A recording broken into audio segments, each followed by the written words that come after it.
الرحيم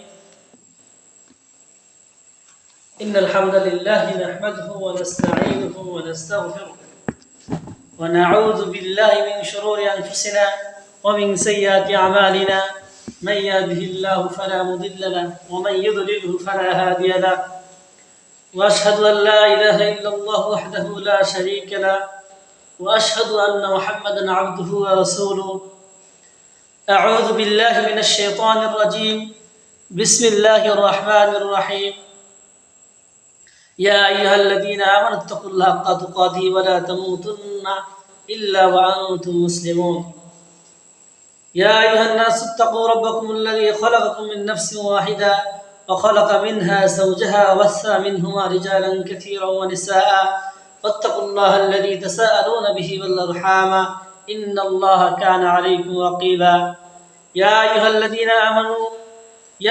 الذين آمنوا اتقوا الله وقولوا قولا سديدا يصلح لكم أعمالكم ويغفر لكم ذنوبكم ومن يطع الله ورسوله فقد فاز فوزا عظيما أما بعد فإن أصدق الحديث كتاب الله وخير الهدي هدي محمد صلى الله عليه وسلم وشر الأمور محدثاتها وكل محدثة بدعة وكل بدعة ضلالة وكل ضلالة في النار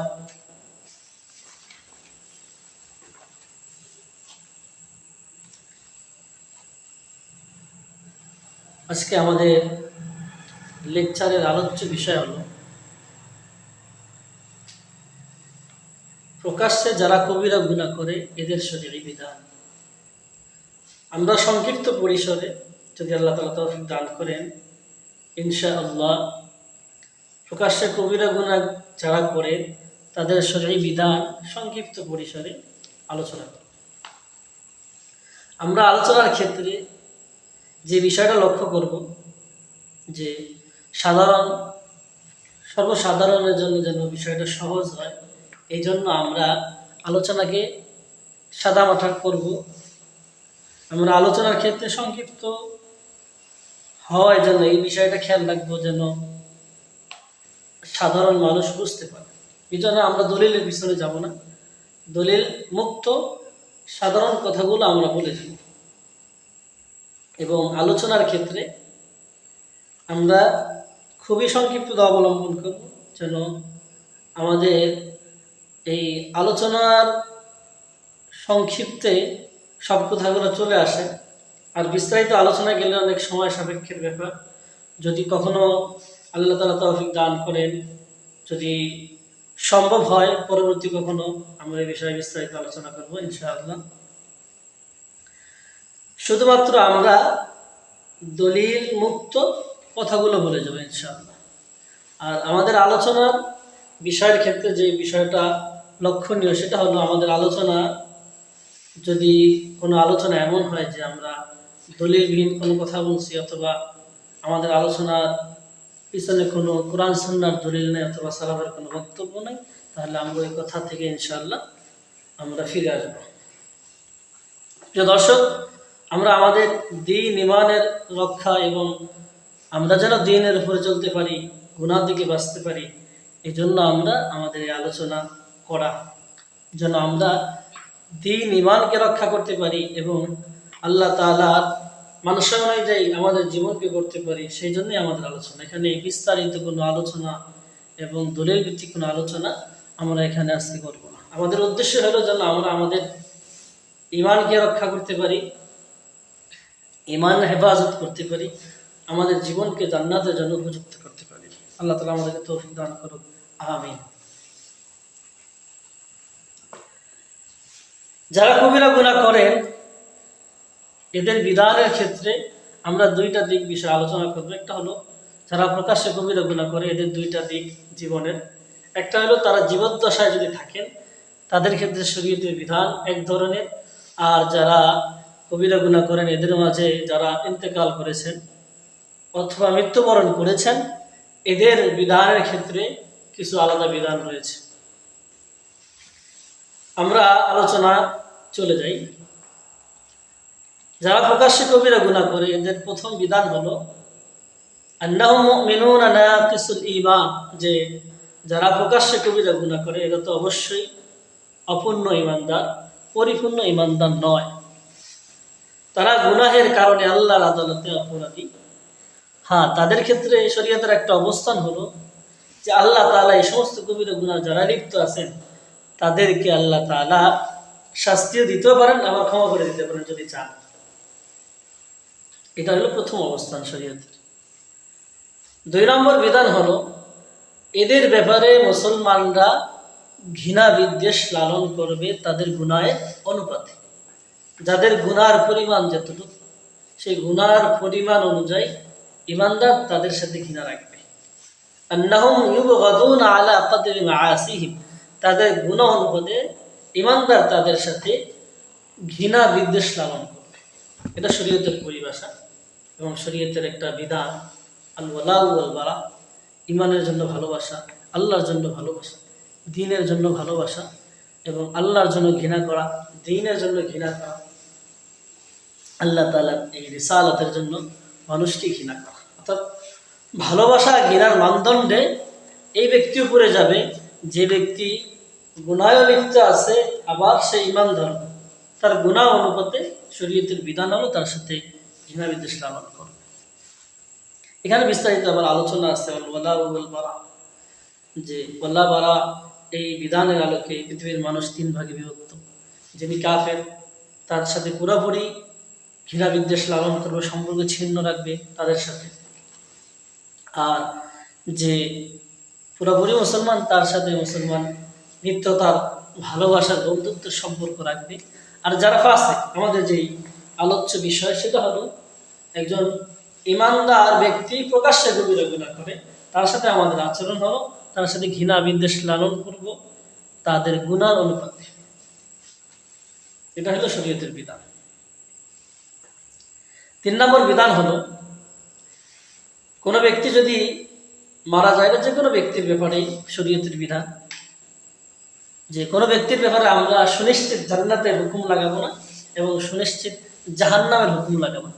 একজন ব্যক্তি আমরা জানি সে গুনাহ করে, গুনাহে লিপ্ত হয়, জাহান্নামের কাজ করে, সব সময় আল্লাহ তাআলার অবাধ্য হয়, শরীয়তের বিধানকে লঙ্ঘন করে, এই ব্যক্তির ব্যাপারে তার ইন্তেকালের পরে সুনিশ্চিতভাবে বলবো না সে জাহান্নামী, বরং আমরা এমন বলবো যে তার এই দুনিয়ার জীবনের পরিস্থিতি, তার অবস্থান, তার এই কর্মতৎপর থেকে বোঝা আসে সে জাহান্নামী মানুষ। এতটুকু সম্ভাব্য কথা, সম্ভাব্য অবস্থান আমরা গ্রহণ করতে পারি, কিন্তু তার ব্যাপারে জাহান্নামের হুকুম দিয়ে দেওয়া এটা যাবে না। যেহেতু আমরা প্রথম বিধানে বলেছি এই ব্যক্তিকে আল্লাহ তাআলা মাফ করেও দিতে পারে। 4 নম্বর বিধান হলো এরা যদি মারা যায় ইমানদার, এদের ব্যাপারে কি অবস্থান হবে? যে তারা সারা জীবন গুনাহ করে গেছে।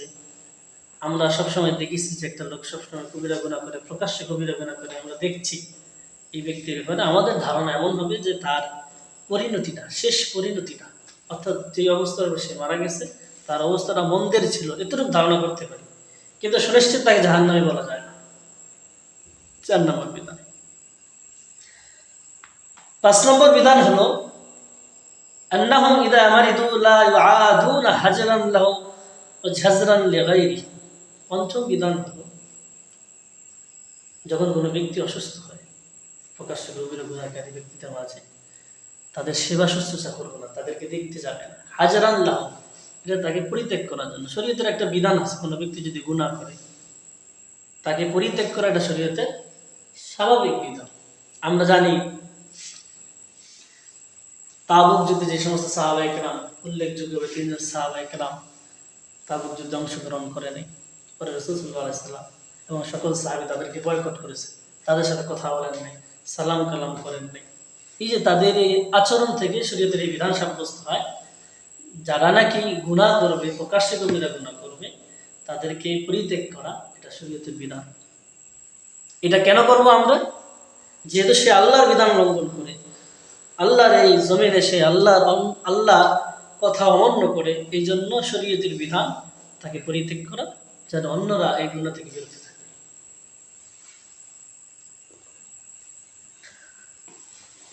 6ষ্ঠ বিধান হলো আন্নাহুম ইযা মাতু লা ইউসাল্লা আলাইহিম, অথবা ইযা মাতু লা ইউসাল্লি আলাইহিম ওয়ালিয়ুল আমর, এই ধরনের ব্যক্তি যারা প্রকাশ্যে কবিরা গুনাহ করে, এই সমস্ত ব্যক্তির জানাজা আমাদের ইসলামী সমাজে রাষ্ট্রপ্রধান যাবে না, নেতা গোছের লোকেরা যাবে না। ইসলামী খেলাফতের কথা বলতেছে। ওয়ালিউল আমরি মানে যে নেত্রী স্থানীয় লোক, খলিফা হতে পারে অথবা সাধারণ কোনো নেতা হতে পারে, কোনো প্রদেশের গভর্নর, এই ধরনের লোকেরা তার জানাজায় যাবে না, তাদের জানাজায় যাবে না।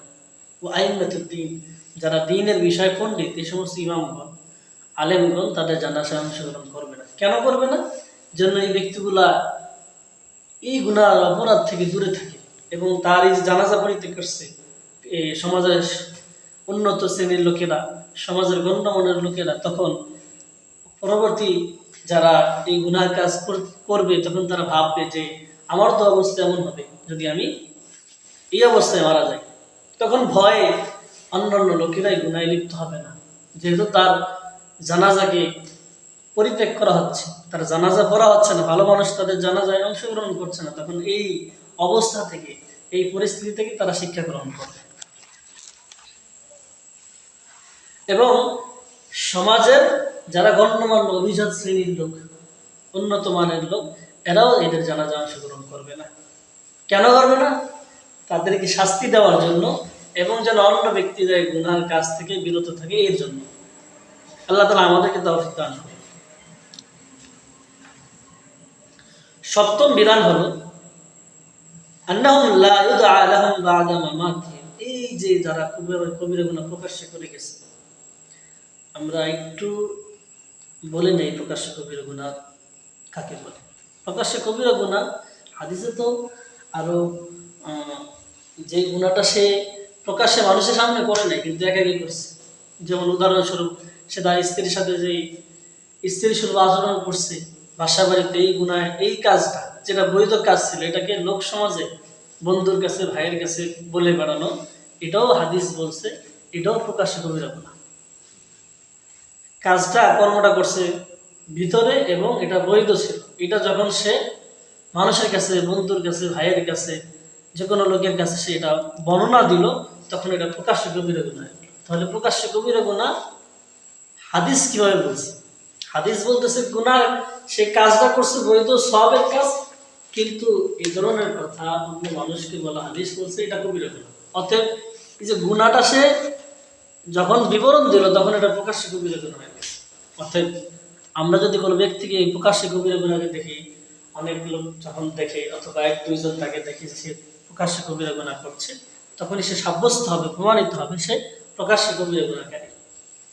সপ্তম বিধান হলো এই ব্যক্তি মারা গেলে তার জন্য দোয়া করা হবে না। বিশেষ করে যদি দোয়া না করার ভিতরে কল্যাণ থাকে, যে দোয়া না করলে এই সমস্ত শ্রেণীর লোকেরা গুনাহ থেকে বিরত থাকবে, এমন নিজাতীয় লোক আরো যারা আছে সমাজে, এরা জন্য এই গুনাহ থেকে দূরে থাকে।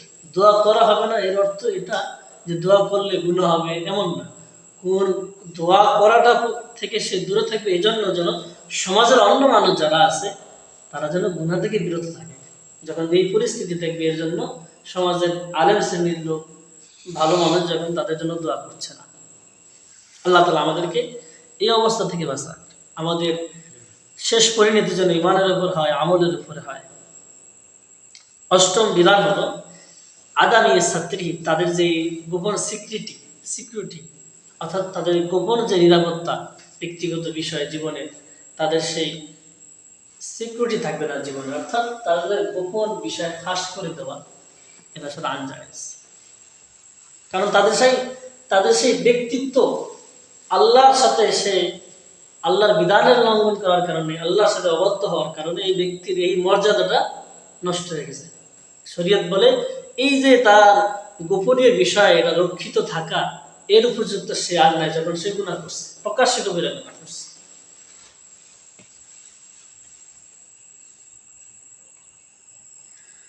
9 নম্বর বিধান হলো লা ইয়াজুজু তালাক্কিল ইলমি মিনহুম, যারা প্রকাশ্যে কবিরা গুনাহ করে তাদের থেকে ইলম অর্জন করা জায়েজ নয়।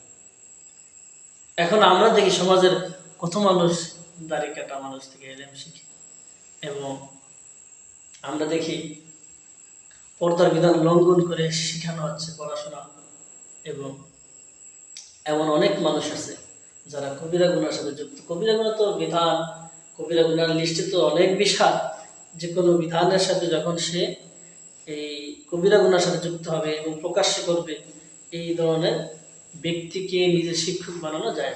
এখন কথা হলো কিছু কিছু এখানে ব্যাখ্যা সাপেক্ষ আলোচনা, তাফসিলি আলোচনা আছে যে কোন কোন হালতে ফাসিক থেকে ইলম শিখা যায়, কাফের থেকে ইলম শিখা যায়, কোন ইলম শিখা যায়, এর বিস্তারিত তাফসিলি আলোচনা এখানে আছে। এখানে এটা আলোচনার বিষয় না।